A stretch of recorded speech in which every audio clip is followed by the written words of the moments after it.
Hey guys, you got Chris. We're talking to the media. And we give you full disclosure. Me, Sean, and Mike, we recorded a full episode and it didn't record. We're about to go through it again.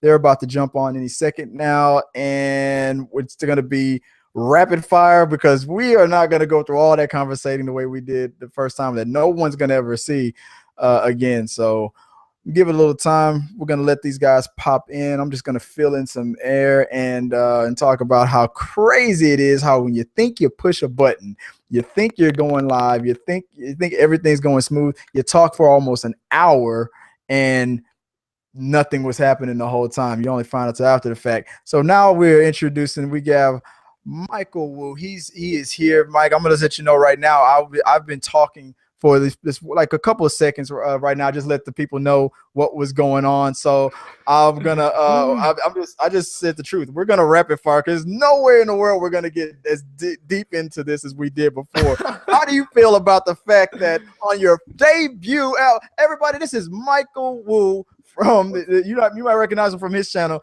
His debut out over here on episode 36 of Talking to the Media is I totally shit the bed and I mess it all up. What do you think about that? Well, Chris promised me that this would be a smooth show. So, what? It's okay. I love talking movies with you guys, so we're gonna do it again. It's okay.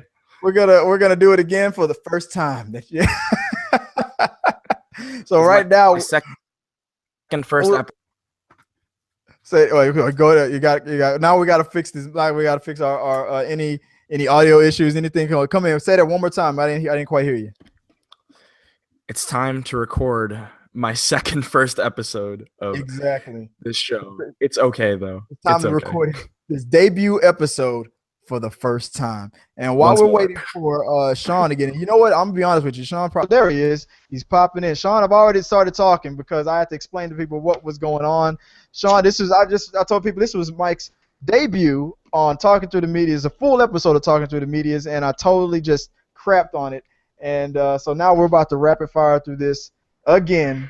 Not gonna get into as much details as we did before. I am exhausted. So, without further ado, we got Sean Malloy, we got Michael Wu, and well, now I'm messing your name up. I'm thinking about the last. Oh, you're story. right. I didn't even notice. It's been such a long day. I messed your name up thinking about the last story. Let's start again. You want me to count you in? No, we're not. We're live. We're going through this. We're gonna hammer through. Okay. So I will be Michael Wu for the night. I'll be Christine, and but Sean, let's start off with what's that? The first topic we started off with talking about Jumanji. Yeah. All right, guys. So in the news, I've been following this. We're going to get the new reboot, which is basically, I think, like a reimagining of the Jumanji. If for those of you guys who don't remember, Jumanji came out in the mid-'90s. It was a pretty big success. It had Robin Williams, Kirsten Dunst, David Alan Grier, and Bonnie Hunt. When they said the cast that they're going to be putting in this new version of it, I was like, yes, with the exception of one. So we've got Jack Black, Kevin Hart, Dwayne "The Rock" Johnson, and unfortunately, maybe Nick Jonas. So we'll see. I know Mike said he likes Nick Jonas. So what do you think, Mike? I'm a fan of his music. Who knows how well he acts? I heard. You know what? I actually just remember this. Thank God we're recording it. I heard that he was good in this movie that debuted at a film festival about like college hazing or something, and he was awesome in it. He's getting nominated for a bunch of awards across the board, so we shall see. Yeah, that's good news. You know what? And I forgot about that. You're right. And I haven't seen the movie, but I heard a little bit about that. So you know what? I mean, in comparison to the and forgive me, guys, I'm going to talk fast because I'm getting us through this one this time, damn it. But in respects to the original film from the amazing technological feats that he pushed us forward through, and rest in peace, Robin Williams. He cannot be replaced. I mean, you're thinking about all these other movies. You got Aladdin that they're thinking about making a film adaptation to, and they're still debating on whether or not to use Robin Williams' original audio or just have another actor just totally do a brand new version. I mean, you got to think about all these things with the passing of What's his, I'm sorry for I'm missing his Robin name Williams. for not Robin Williams for I'm thinking about another movie, Fast and the Furious, and how they Paul handled Walker. that Yeah. when Paul when Walker. Paul Walker passed, and how they handled that. So it's going to be interesting to see who's the character that's going to be playing the Robin Williams character. Who's the guy that's going to be sucked into the game? If they're even going to go that direction. If this is going to be a sequel, they just might have a whole new family. I can see it like this. Kevin Hart is probably going to be moving in next door to where Jack Black's neighborhood is. They're probably going to get into it. The Rock, maybe he's from the game. Maybe he's a friend of Kevin Hart that comes in, and they just get this game out. Who are the kids that are going to be playing this? That's what I'm curious about. So it's a lot of possibilities. You got a funny group of guys. I'm thinking this is going to be a recipe for success. Hopefully so. Hopefully so. All right, and Nick Jonas. So Gotta love Nick J. exactly. Oh, Nicky J. All right. So the next thing that we also talked about in the episode that you did not see is that we went through the box office, and let me start off. Number 1 was Jason Bourne. Number 2, we had Star Trek Beyond. At number 3, we had Bad Moms. Number 4, The Secret Life of Pets. Number 5, Lights Out. Number 6, Ice Age. And number 7 was Ghostbusters. Number 8, Nerve. Number 9 was Finding Dory. And number 10, rounding off the top 10, was The Legend of Tarzan. We already know what the budgets are. Guys, I'm not going to go through the budgets. Go Box Office Mojo. It's just a window away. Just click on it. You'll be fine.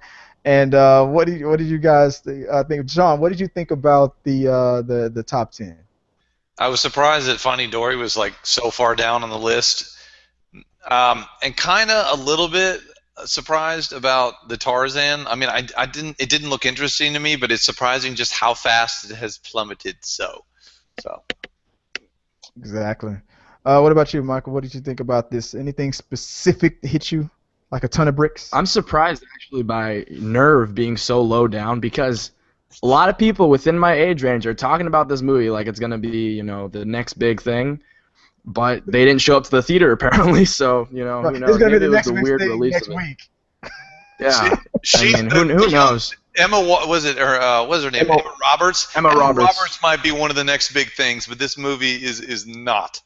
Yeah, No. I totally agree. This isn't the movie that's gonna. I think she's getting more critical acclaim from her contribution Horror to Story. American Horror Story than Yeah. what this is gonna. This isn't the film that was gonna push her over the top. Maybe a horror movie, since that's what we like her in American Horror Story. Maybe a horror movie would have been a good idea. Maybe she'll be in Lights Out too. This feels like a paycheck.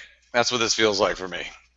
Yeah, who knows? And then I mentioned that I'm not surprised that that Jason Bourne and Star Trek were the top 2. I feel like that seems right. The thing I was surprised about was Bad Moms being at number 3, because like in my review, go check it out if you haven't seen it. My review of that was that Mila Kunis was the weakest link in the whole team. She was funny in some parts.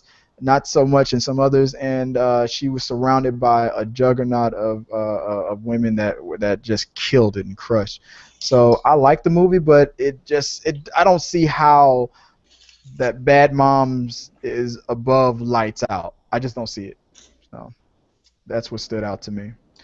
So all right, moving on, and Sean has another reboot. This is We've got the reboot for The Rocketeer, and coincidentally, same director as Jumanji, Joe Johnston. So the original one we had Billy Campbell, Alan Arkin, Jennifer Connelly, who still beautiful, and Timothy Dalton. He's one of the ex-Bonds.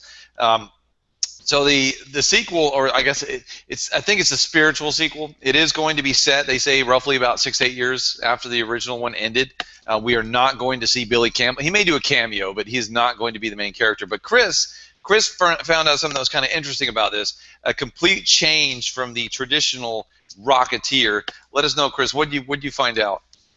Well, it's been talked about that the Rocketeer, again, 8 years after the original, they are going to go with a black girl to become the next Rocketeer. I don't know if she's going to find the suit and know of the history, the legend of the Rocketeer, and go out and become her Rocketeer. I looked up a lot of I googled female Rocketeer, and it's been something that's been a lot of cosplay. It is in some comic. I don't know if there's a comic book out there where a girl takes the. I don't know if it's the same. It's supposed to be the same character from the first movie or not. No. But there's been a girl who's a woman, and they kind of over sexualize it, have the shirt kind of unbuttoned and whatnot, and she's flying around. But I know they're not. They should not do that in this one. No, this isn't the Disney movie. My opinion about it was that if they do have a black female to be the next Rocketeer, that it depends if they go. It depends on the age. I feel like if she's in her 30s, then maybe Kerry Washington, somebody like that, Zoe from the Guardians of the Galaxy, if they go young. And forgive me, guys, I was trying to hurry up and look up the name before Sean threw it back at me because I was trying to remember the girl's name. I recommend the girl from the movie Dope. Yeah. She was in Dope. She was in Neighbors 2, and she's an awesome actress. I'm trying to pull her name up, and her name is Kiersey Clemons. Look up Kiersey Clemons. She was awesome in the movie Dope. She was awesome in Neighbors, and she's going to be in the new Flash movie. So I feel like if they do go young black woman, they maybe her. So and Mike, I know you have all the Rocketeer toys and the movies and all the gear. Huge fan. Yeah. So what do you think about the Rocketeer? You gonna go check that out? I will definitely check it out. It sounds like an interesting concept. I'm obviously going to go see the first one before I see this new reboot or reimagining or sequel, whatever we're going to call it. Spiritual but it's an interesting spiritual. Yeah, there you go. It's an interesting take they're going with. So, let's hope for the best. We haven't had a lot of luck with these, spiritual sequel type movies. So, let's just cross our fingers, I guess. Cross the fingers, man. Let's see. Let's hope it was pretty good. So the next topic of conversation, the very last story, I'm gonna throw it right back to you, Michael. You're gonna be on the spot, and you found something pretty interesting about a trailer that just recently dropped. Let us know what's going on, bro. Yeah, let's talk about it. So, as you guys know, the trailer for Great Wall came out this week, starring Matt Damon, as well as a bunch of Asian actors who I don't know, really, because I don't live in Asia currently.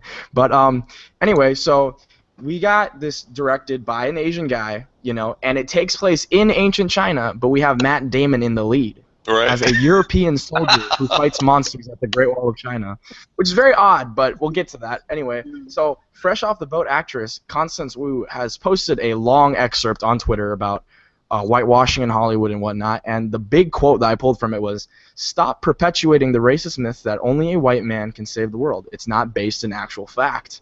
Now, as an Asian American myself, I can, see the issues, with the whole topic itself. It's kind of shitty, kind of really shitty, but it's a business, and Hollywood needs to make their money, and by having, a Chinese film, that's being released in America, they need a big star like Matt Damon, and I understand that, but what do you guys think about that? What do you guys think about whitewashing Hollywood right now?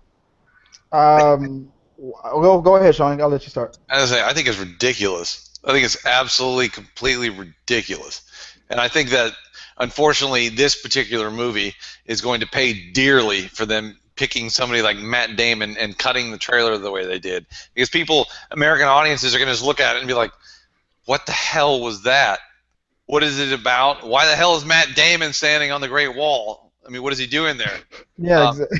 They're going to bash this before they even watch it. So I think it's really going to just hurt the movie. I mean, like you said, I get that they need a bankable face.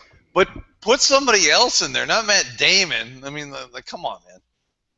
I mean, they do. I'm just looking up the cast on it. They have Zhang Hanyu from The Last Samurai, the guy, Tom Cruise's co-star in The Last Samurai. They got him.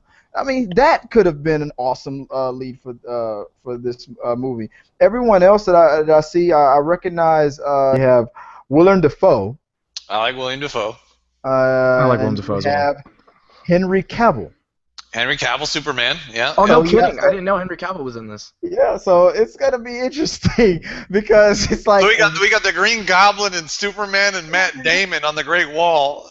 exactly. So it's like, what is going on? I swear, Ben Affleck sneaks his way into this movie. I'm gonna be through. I want to be finished with this. But it's interesting. So I'm trying to figure it out based on the trailer. Is it like that they ask like you said, like Renaissance or Crusade guys from England or whatever to come and help? Maybe. Who knows? Who knows? That's the only logical way they can explain it. He's not living in China or something.